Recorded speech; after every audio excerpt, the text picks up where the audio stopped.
Este es el mapa de México en 1821. Y este es el México de hoy. Lo que ocurrió entre esas dos imágenes es una de las pérdidas territoriales más grandes de la historia.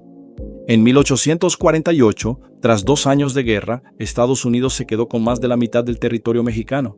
Lugares como California, Texas, Arizona y Nevada pasaron a manos estadounidenses, transformándose en algunas de las regiones más ricas del mundo.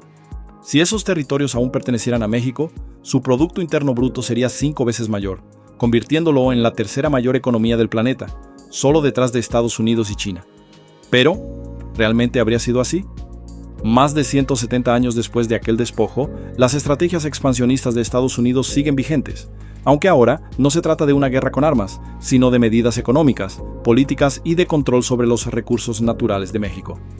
Durante el mandato de Donald Trump, hemos visto intentos de apropiación de riquezas como el petróleo del Golfo de México y hasta amenazas de intervención militar.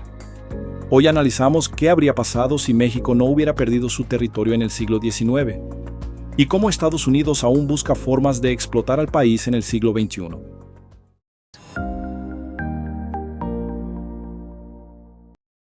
Tras independizarse de España en 1821, México poseía un territorio enorme de casi 4 millones de kilómetros cuadrados.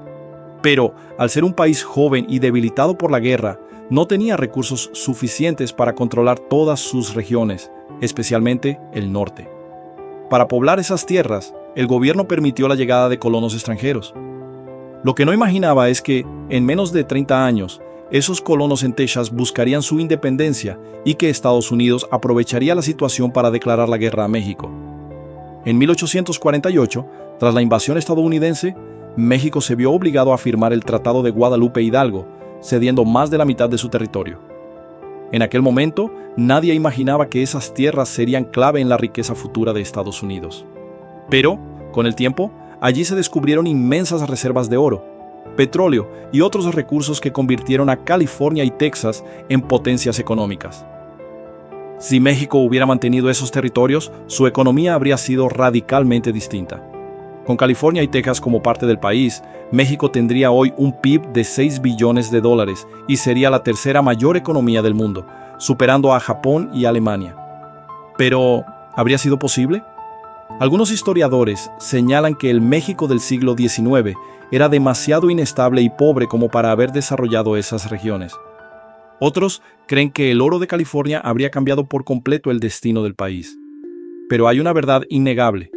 Mientras Estados Unidos se convirtió en la nación más rica del mundo, México quedó atrapado en un desarrollo mucho más lento, en gran parte debido a la pérdida de esos territorios. La historia nos dice que Estados Unidos no solo se expandió en el siglo XIX, sino que nunca dejó de ver a México como un territorio del que puede extraer riquezas. Hoy, la estrategia no es militar, sino económica y política. Durante la presidencia de Donald Trump, vimos claros ejemplos de esto.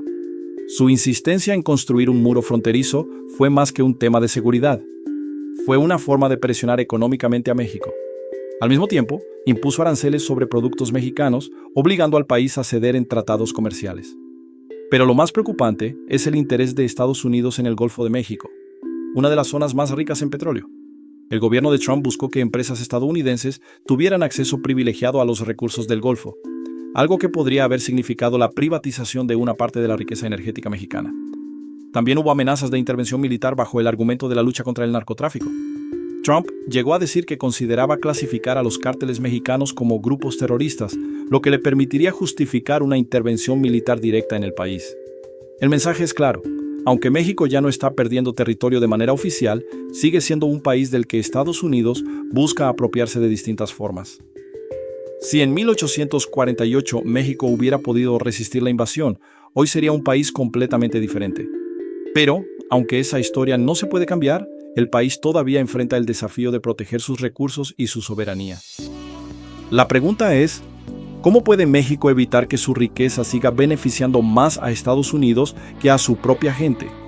Pero lo que está claro es que la relación entre México y Estados Unidos siempre estará marcada por un pasado de despojo y por un presente donde el gigante del norte sigue buscando nuevas formas de aprovecharse de su vecino.